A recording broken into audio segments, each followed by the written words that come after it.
Jadi orang itu dianggap pencurigai Allah kalau lalu berdoa itu mendekati Allah. Nah, orang yang seperti ini salah karena dari sisi bahwa dia tidak tahu, tidak merasa bahwa Allah itu tahu tentang keadaannya. Yang kedua, bahwa dari sisi rahmatnya Allah, bahwa dia itu tidak percaya dengan rahmatnya Allah, bahwa Allah itu memberikan rahmat terhadap setiap hambanya. Jadi apapun yang Allah berikan, apapun yang Allah takdirkan, apapun yang Allah kabulkan dari doanya itu, yaitu rahmatnya Allah. Rahmatnya Allah. Yang ketiga, dari sisi bahwa janji Allah itu adalah pasti terjadi. Jadi Allah membagi-bagikan sesuatu dan itu pasti sampai. Kalau memang bagiannya pasti sampai. Kalau lalu orang berdoa minta ini minta itu, misalnya tidak dikabulkan di dunia, di akhirat besok Allah kabulkan. Kalau tidak dikabulkan untuk dirinya, pasti dikabulkan untuk anak cucunya. Inilah yang populer dalam banyak ulama, termasuk Imam Ghazali yang mengatakan, Innallaha yahfadul auladal aulad bi ta'atil ajdad.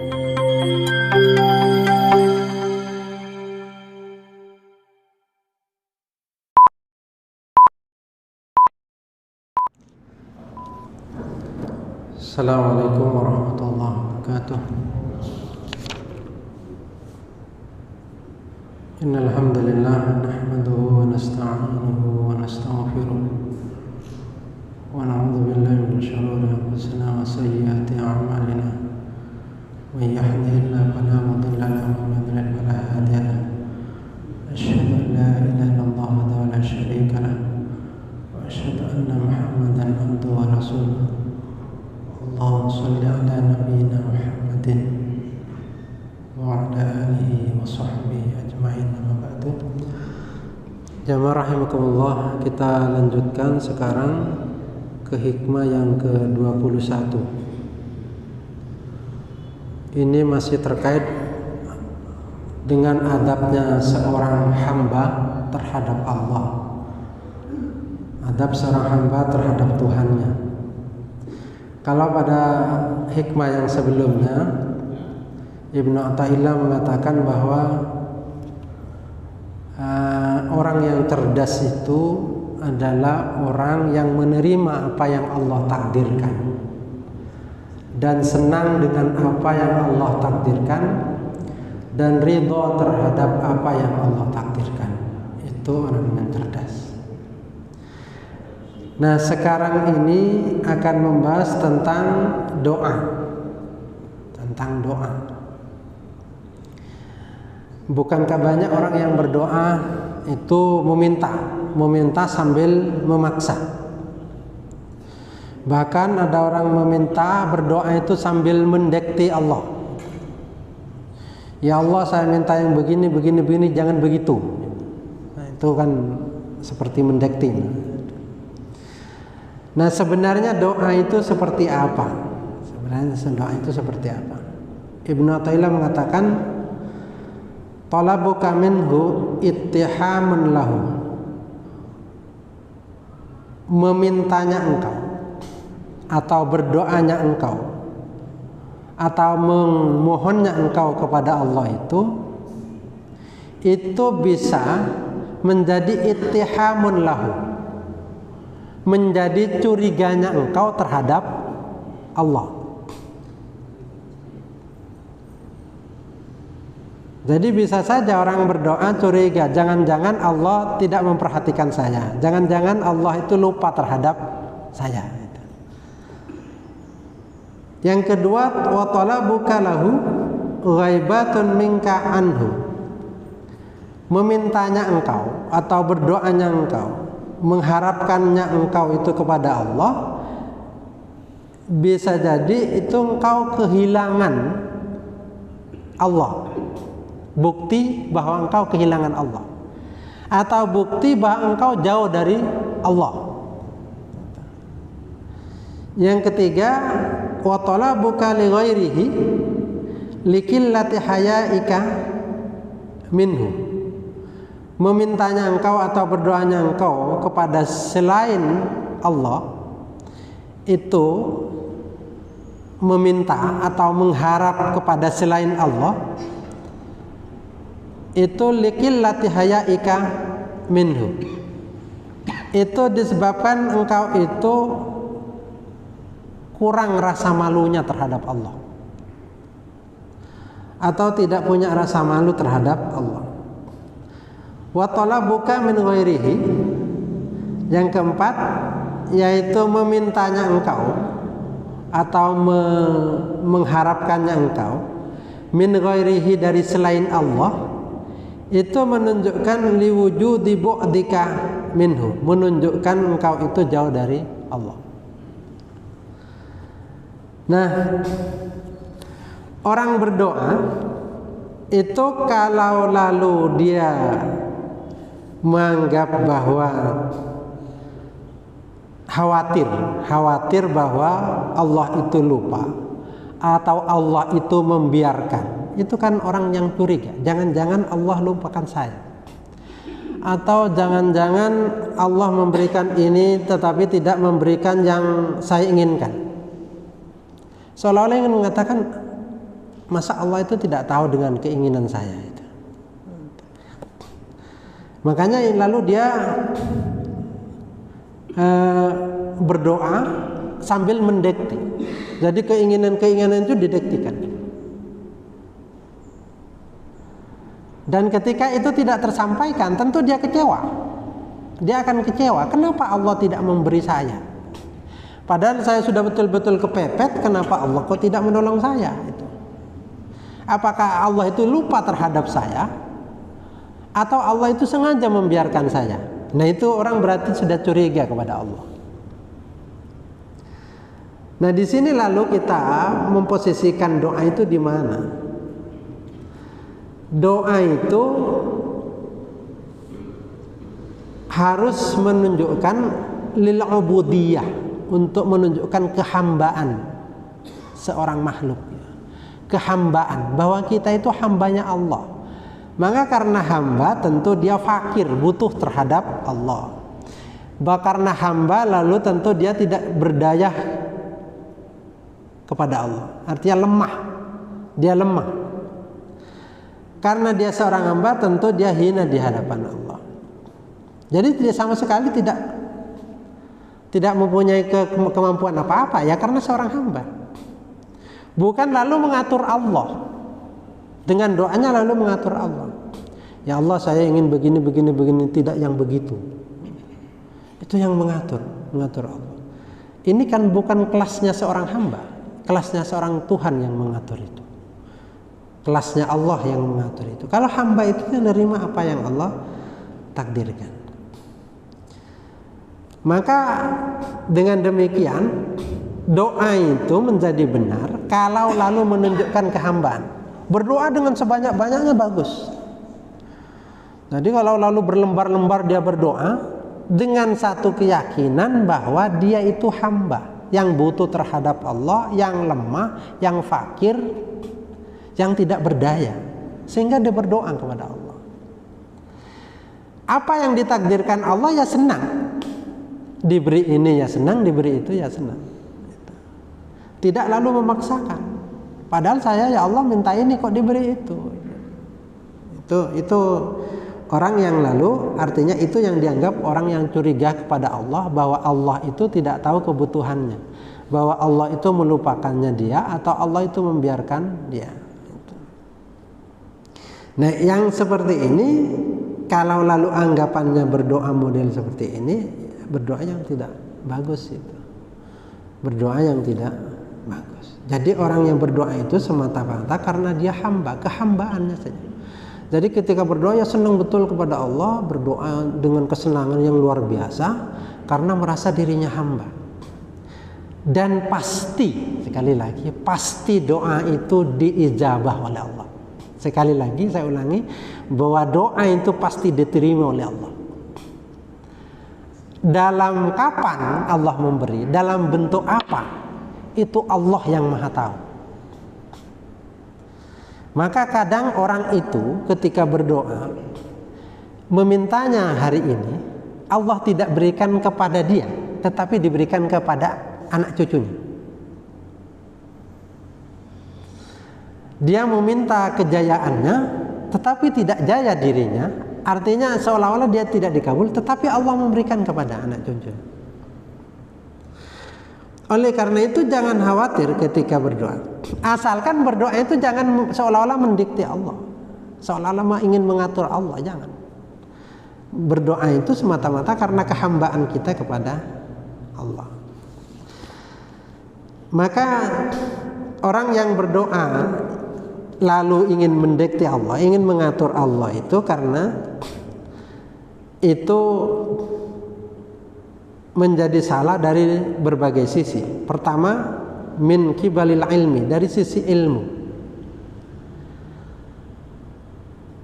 Apakah dia tidak tahu bahwa Allah itu tahu dengan keadaan seorang hamba, apa yang dibutuhkan seorang hamba, apa yang pantas bagi seorang hamba, itu Allah tahu. Oleh karena itu Allah maha latif. Latif itu, maha latif itu artinya Allah maha lembut. Allah itu murah, dermawan, baik. Nah, tetapi kebaikan Allah itu ditaruh pada tempat yang memang hamba itu butuh, yang di situ dia pantas, dan yang dibutuhkan itu memang tidak mencelakainya, tidak mencelakainya. Nah, itu maha latifnya Allah. Jadi orang itu dianggap mencurigai Allah kalau lalu berdoa itu mendikte Allah. Nah, orang yang seperti ini salah karena dari sisi bahwa dia tidak tahu, tidak merasa bahwa Allah itu tahu tentang keadaannya. Yang kedua, bahwa dari sisi rahmatnya Allah, bahwa dia itu tidak percaya dengan rahmatnya Allah, bahwa Allah itu memberikan rahmat terhadap setiap hambanya. Jadi apapun yang Allah berikan, apapun yang Allah takdirkan, apapun yang Allah kabulkan dari doanya itu, yaitu rahmatnya Allah, rahmatnya Allah. Yang ketiga, dari sisi bahwa janji Allah itu adalah pasti terjadi. Jadi Allah membagi-bagikan sesuatu dan itu pasti sampai.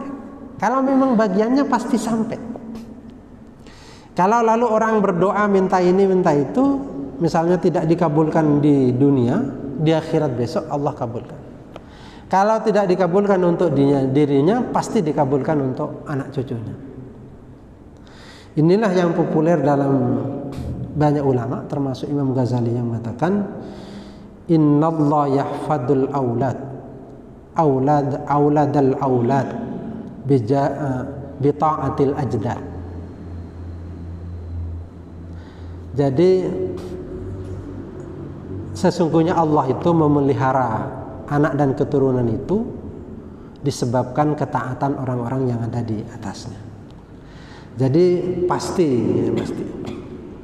Itu dari sisi bahwa orang yang keliru berdoa itu jangan-jangan mencurigai Allah, bahwa Allah itu tidak tahu kebutuhannya, tidak tahu apa yang diinginkan, tidak, bahwa Allah itu tidak tahu waktunya, padahal saya betul-betul butuh sekarang, kok Allah tidak memberi. Nah, itu sudah doa yang mencurigai Allah itu. Yang kedua, kata Ibnu Athaillah, wa talabbuka lahu ghaibatun minka anhu. Jadi permintaan kamu atau doa kamu itu bisa jadi itu engkau kehilangan Allah, jauh dari Allah. Maka orang itu lalu merasa bahwa Allah itu jauh, sehingga dia perlu mengungkapkan sebanyak-banyaknya, diungkapkan. Jadi karena dia merasa kehilangan Allah. Nah, makhluk itu tidak boleh merasa kehilangan Allah dan atau misalnya mencari Allah. Allah itu memang tidak perlu dicari, karena Allah itu bukan gaib, hadir. Allah itu gaib. Jadi Allah itu tidak bahwa Allah itu gaib, tidak ada. Oleh karena tidak ada sifat Allah gaib itu tidak ada. Jadi Allah itu adalah tidak perlu dicari, karena memang Allah itu maha ada. Dan kita yakin itu. Oleh karena itu katanya ulama, bahasa mengetuk pintu langit itu menurut ulama keliru. Sejak kapan pintu Allah itu ditutup? Kok masih diketuk-ketuk gitu? Jadi rahmat Allah itu terbuka kawan saya, tidak perlu diketuk-ketuk gitu. Jadi mengetuk pintu langit, tidak usah diketuk. Allah itu selalu maha terbuka. Jadi rahmat Allah itu terbuka. Jadi tidak betul. Nah, tidak perlu orang itu kehilangan Allah, karena Allah itu tidak gaib. Jadi kapan kita memohon kepada Allah yang didorong oleh kehambaan kita, ya kita dekat kepada Allah. Tapi kalau lalu kita merasa kehilangan Allah, maka kita akan semakin jauh dari Allah, semakin jauh.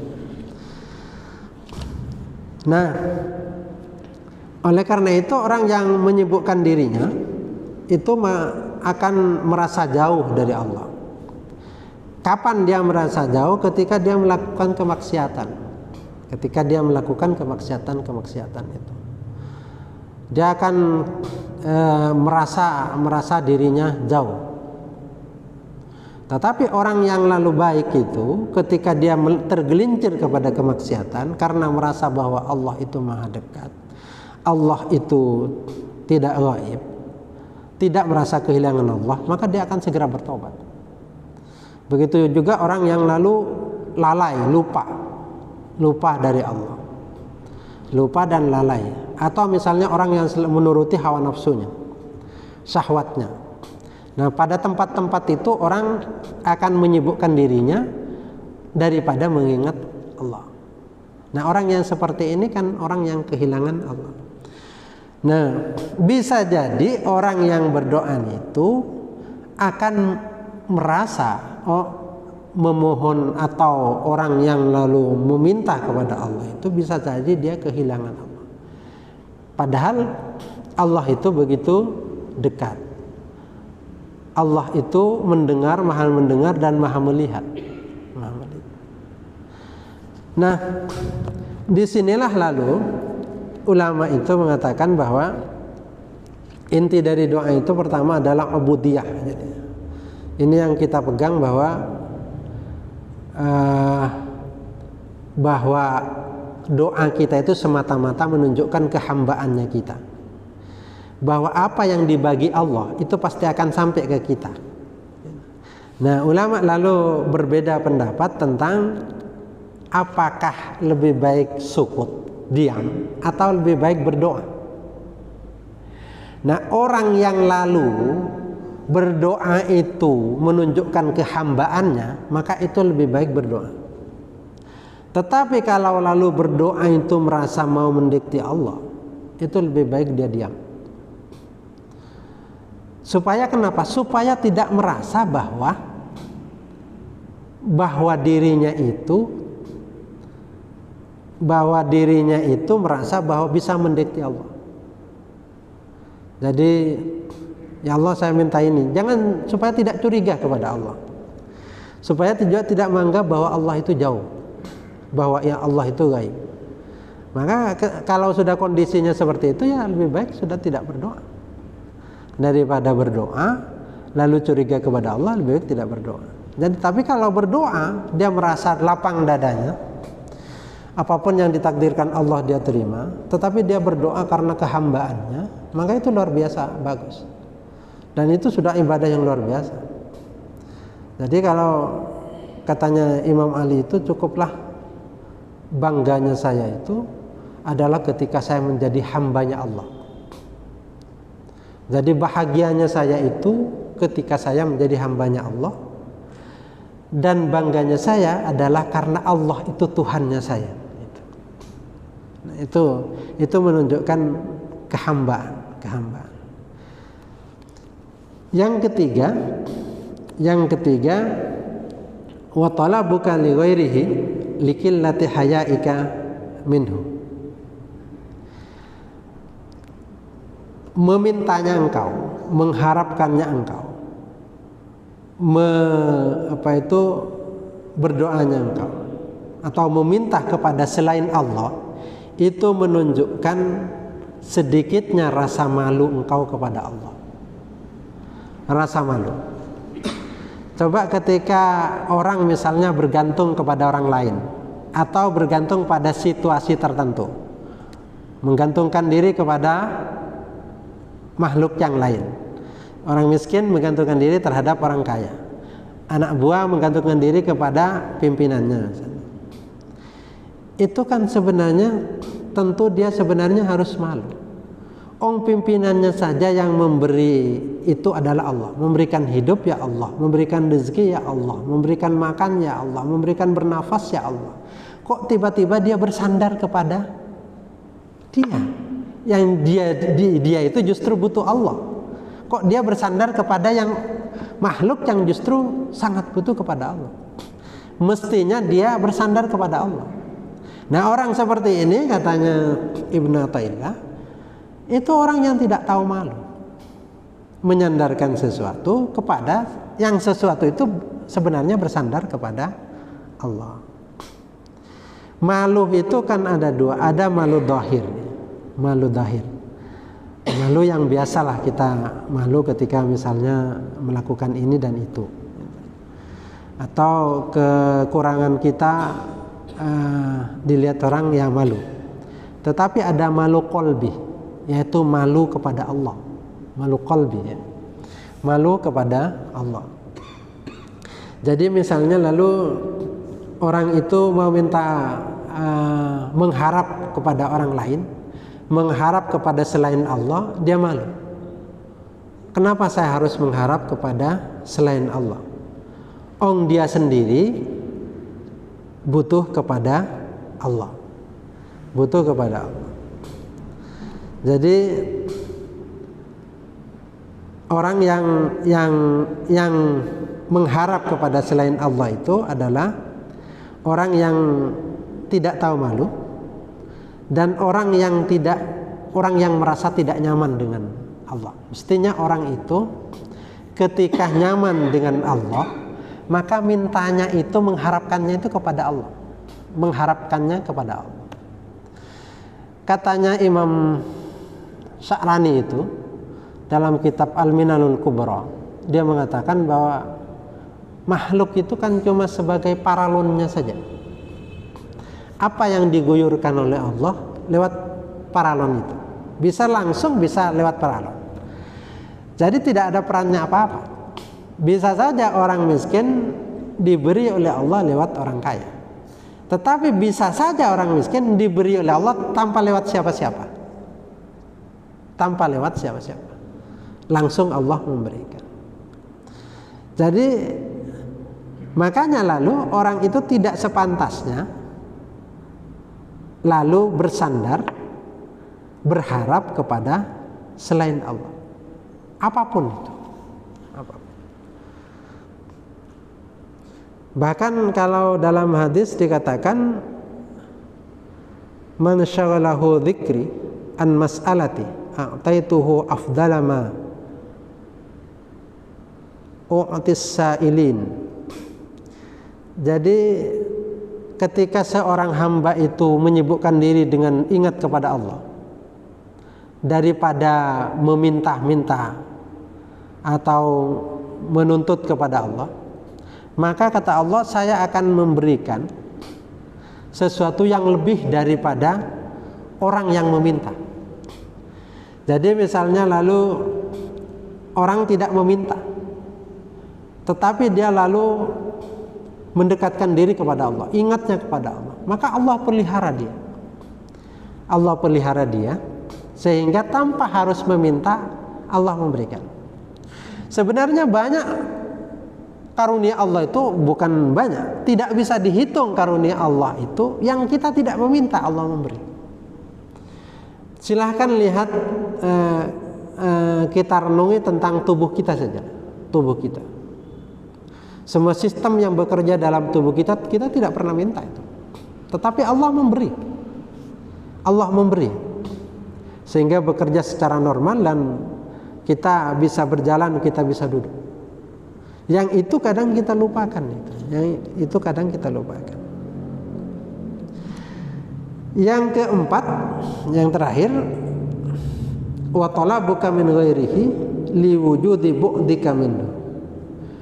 Memintanya engkau, mengharapkannya engkau, min ghairihi, dari selain Allah, itu menunjukkan adanya engkau itu jauh dari Allah. Jadi kalau orang yang semakin jauh kepada Allah, maka dia tidak akan merasakan Allah itu maha baik, Allah itu maha pemurah, sehingga dia itu merasa semakin jauh dari Allah, semakin jauh dari Allah. Dan orang dalam kondisi seperti ini, dia akan meminta sesuatu dari selain Allah, meminta sesuatu dari selain Allah. Nah,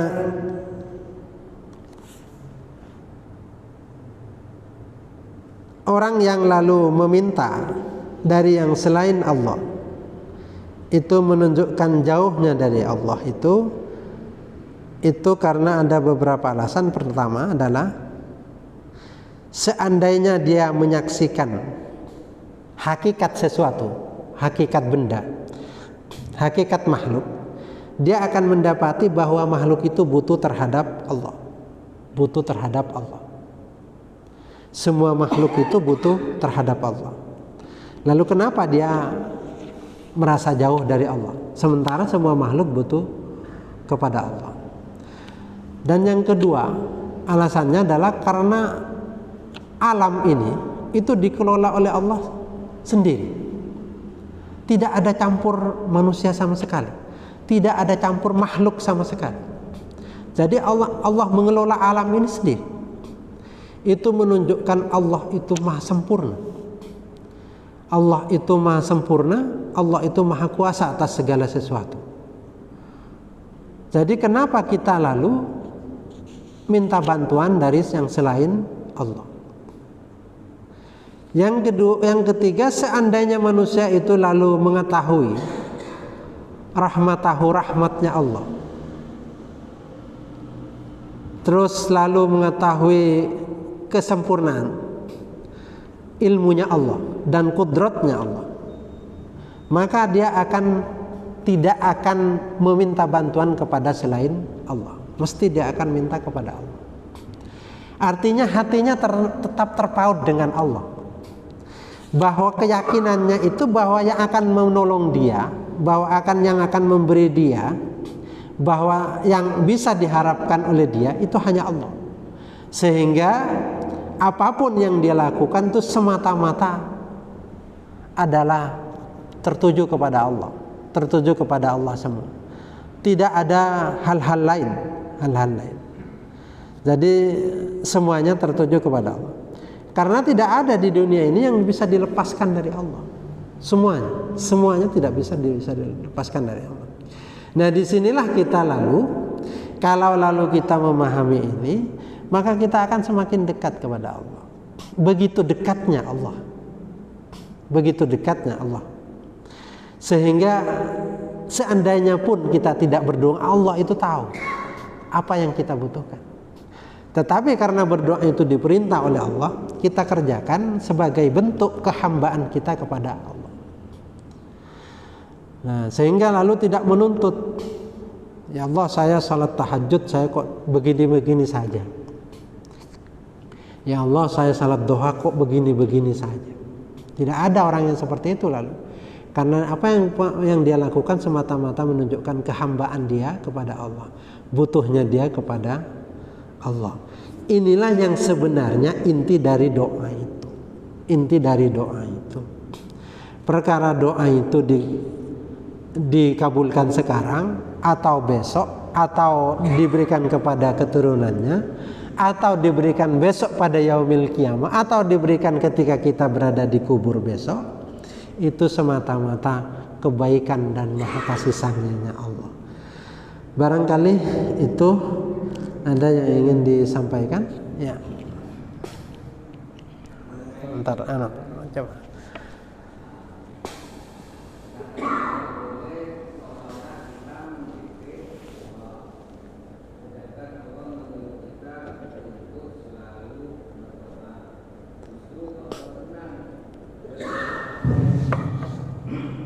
di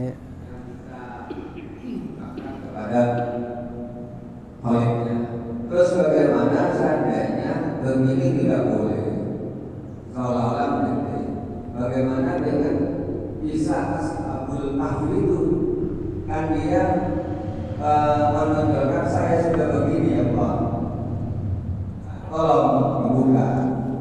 Apakah keliru bahasa seperti itu? Pertama kita pahami dulu doa. Doa itu tidak dalam posisi kita menyuruh Allah atau mendekti Allah. Itu kita berdoa karena itu kehambaan kita, untuk menunjukkan bahwa kita itu memang butuh Allah, bahwa kita itu hamba yang tidak mempunyai kekuatan apapun, sehingga itu kita tunjukkan dalam doa kita kepada Allah. Kita tidak sedang menuntut Allah, mendekti Allah, mengatur Allah, tidak. Bagaimana dengan Ashabul Kahfi misalnya, yang lalu berdoa kepada Allah? Tentu dia berdoa karena kehambaannya, karena dorongan kehambaannya semata. Seandainya dia berdoa lalu tidak dikabulkan saat itu, maksud saya, sekali lagi doa itu pasti dikabulkan sesuai dengan janji Allah. Tidak dikabulkan, maka itu semata-mata Ashabul Kahfi itu lalu seandainya tidak dikabulkan, dia tetap akan senang kepada Allah. Paling tidak dia sudah menunjukkan kehambaannya kepada Allah. Tetapi kalau lalu dikabulkan, dia tetap senang juga. Allah mengabulkan doanya. Jadi perbedaannya di mana? Perbedaannya di satu masalah, yaitu bahwa kita itu berdoa menunjukkan kehambaan, bahwa kita berdoa bukan untuk sedang mendekti mengatur Allah. Ya Allah, tolong saya luluskan, saya harus lulus ya Allah. Kalau tidak lulus saya gimana? Kondisi saya gimana? Itu kan seolah-olah Allah tidak tahu tentang kondisinya dia. Kalau apa yang diucapkan persis apa yang ada di dalam hati. Lain kalau dia lalu menunjukkan kehambaannya. Kehambaannya meminta itu berdoa, ya Allah saya luluskan. Tapi di dalam hati menunjukkan saya ini hamba yang tidak punya kemampuan apa-apa.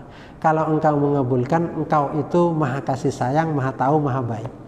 Kalau tidak dikabulkan, ya engkau maha kasih sayang, maha baik, maha lembut. Jadi tetap tidak mengubah hatinya kepada Allah. Karena ada orang yang berdoa, rajin tahajud, berdoa, gagal dia. Gagal, berhenti dia tahajud. Berhenti dia. Salat duhanya dihentikan. Karena apa dalam pikirannya? Karena dia sedang mau mengatur Allah. Ketika yang tidak sesuai dengan aturannya, keinginannya, dia menganggap bahwa Allah itu lupa terhadap dia, Allah itu lalai terhadap dia, Allah itu tidak tahu kebutuhan dia. Rusak kan? Akidahnya rusak. Karena itu.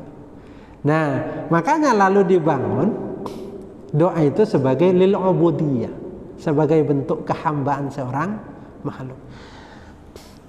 Kalau berdoa silahkan, dan memang dianjurkan berdoa, dan memang harus seorang hamba itu berdoa. Tetapi sekali lagi jangan punya pikiran bahwa kalau tidak berdoa Allah itu tidak tahu keinginan saya. Itu jangan. Atau sudah saya beberkan ini ya Allah, detail itu ya, detail. Kalau ini hanya menunjukkan kehambaannya bagus. Tapi kalau ini lalu anggap kalau tidak didetail itu bisa saja Allah memberikan melenceng dari apa yang saya inginkan. Nah itu menganggap bahwa Allah itu tidak tahu yang baik itu yang mana. Padahal Allah tahu persis yang terbaik itu seperti apa. Itu. Jadi boleh-boleh saja.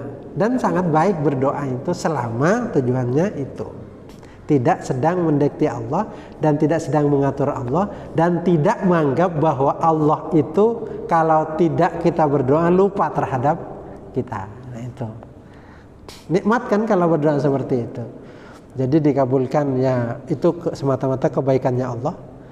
Tidak dikabulkan saat ini ya juga semata-mata kebaikannya Allah. Sehingga kita tetap senang kepada Allah dan senang itu kita bawa terus. Ada yang lain?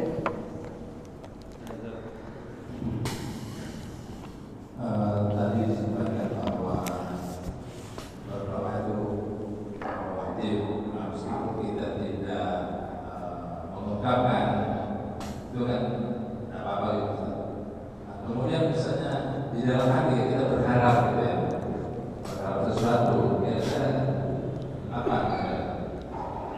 Iya, berdoa boleh di lisan, boleh juga di hati. Boleh di lisan, boleh juga di hati. Ada orang yang berdoa itu diam. Berdoanya itu diam. Ada orang yang lalu di tempat yang istijabah. Ada ulama ya, ulama soleh, istijabah. Ketika di tempat istijabah itu, orang-orang berdoa semua. Dia tidak berdoa. Diam dia. Diam berhenti dengan pikirannya sendiri. Dia ingat tentang bagaimana mungkin pikirannya itu, bagaimana mungkin saya hambanya Allah lalu maksiat kepada Allah.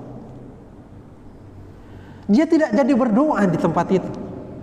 Cuma kenangannya bagaimana mungkin saya seorang hambanya Allah, makhluknya Allah lalu maksiat kepada Allah. Sehingga dia tidak bisa berdoa. Nah diamnya itu sudah doanya kepada Allah. Pengakuan dirinya itu sudah kepada Allah. Sehingga merasa dia tidak pantas lah.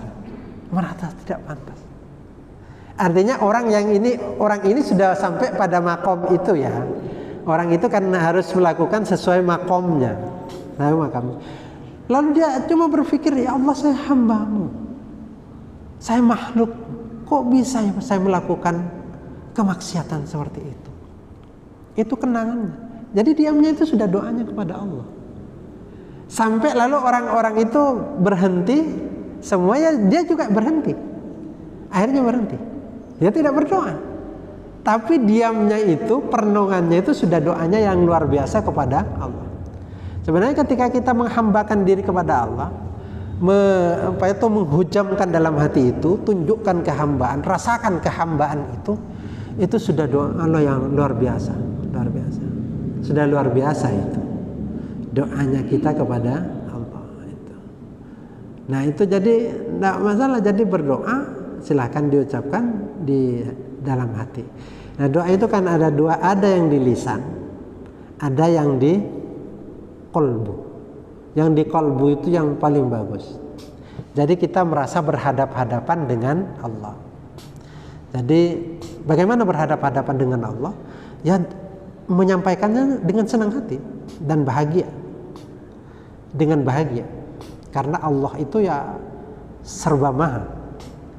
Allah itu maha mutlak, maha berkuasa luar biasa, maha indah, maha kasih sayang, maha lembut, maha pemurah, pokoknya semuanya. Betapa kita itu bahagianya punya Tuhan yang seperti itu. Betapa kita senangnya kepada Allah yang seperti itu. Nah itu adab kita kepada Allah seperti itu. Kesenangan kita kepada Allah seperti itu. Nah tetapi tentu begini ya, tentu begini. Ini makomnya orang yang lalu berusaha dekat kepada Allah. Ya kalau tidak bisa begini ya berdoa sudah. Berdoa yang detail tidak apa-apa. Tapi asalkan jangan lalu kalau tidak dikabulkan saat itu, jangan lalu bilang bahwa Allah itu tidak ngerti bahwa saya butuh hari ini, ya Allah, itu hari ini saya butuh itu. Dan jangan seperti itu. Nah, itu kan itu merusak akidah kalau dilanjutkan gitu. Barangkali itu mudah-mudahan berguna, mudah-mudahan Allah membuka hati kita menjadi orang yang dekat kepada Allah. Allahumma ij'alna wa azwajana wa auladana minas salihin wal qawamin. Allahumma ij'alna wa azwajana wa auladana minas salihin wal qawamin. Allahumma ij'alna wa azwajana wa auladana minas salihin wal qawamin. Ihdinas siratal mustaqim. Assalamualaikum warahmatullahi wabarakatuh.